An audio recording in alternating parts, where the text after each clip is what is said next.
up the heat on political opposition. Jenna? Mike Tobin, live at O'Hare. Mike, thank you. Yeah.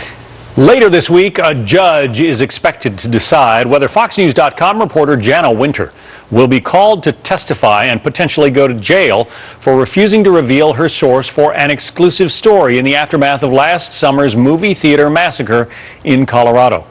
In the days after James Holmes allegedly killed 12 people inside that Aurora theater, Jana learned that police had recovered a notebook Holmes sent to a psychiatrist. She investigated the tip and published the story. But Holmes' defense attorneys say her source violated a gag order, and they want to know who it is. Let's talk about it with Dan Schorr, a former prosecutor and associate managing director at Kroll. Esther Panich is a criminal defense attorney. There is, Esther, a shield law in Colorado, as you know, that protects reporters from revealing their sources. But one of the means by which that shield can be dropped is if the information that is desired by the complaining side outweighs somehow the public's interest in knowing the information.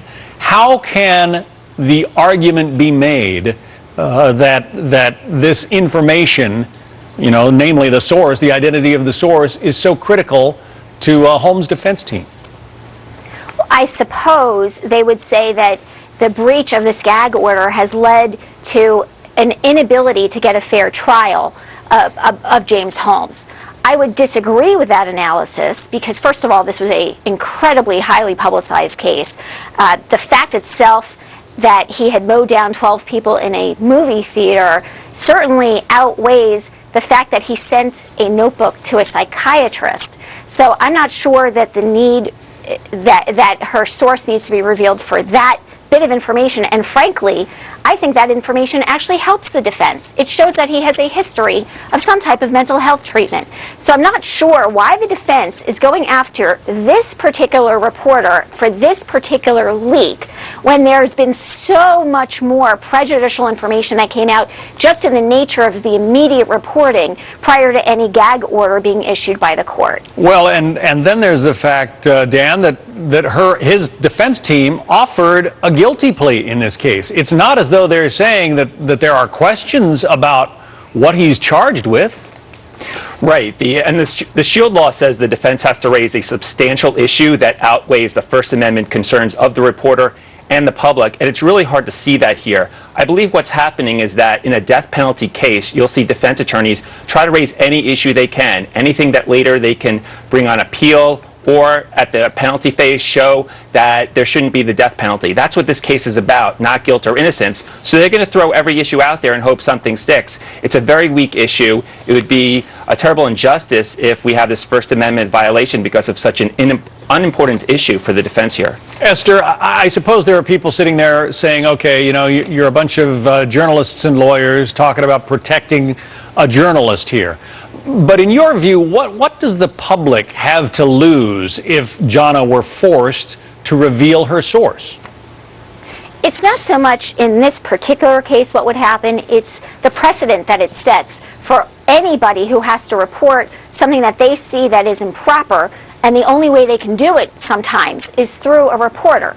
If they believe, just hypothetically, that the police are corrupt or that there's a corrupt politician, they may not be able to go to, if they're going to report on the police, are they going to go to the police to report them? No. Sometimes the only route is through journalists. And that, their duty is to provide information to the public so the public can be helped. So if you take that away from a journalist, her ability to protect her source, you are going to get a lot fewer people coming forward to report problems that really should be addressed by journalists. How much of this, Dan, is just going to sort of hinge on the judge? I mean, the judge has to decide, right, about the overriding public interest here and whether it outweighs her ability to protect her source? Right. As we said, Colorado is one of many states that has this shield law to protect reporters. So the judge will have to make a finding about whether or not this is a substantial issue for the defense,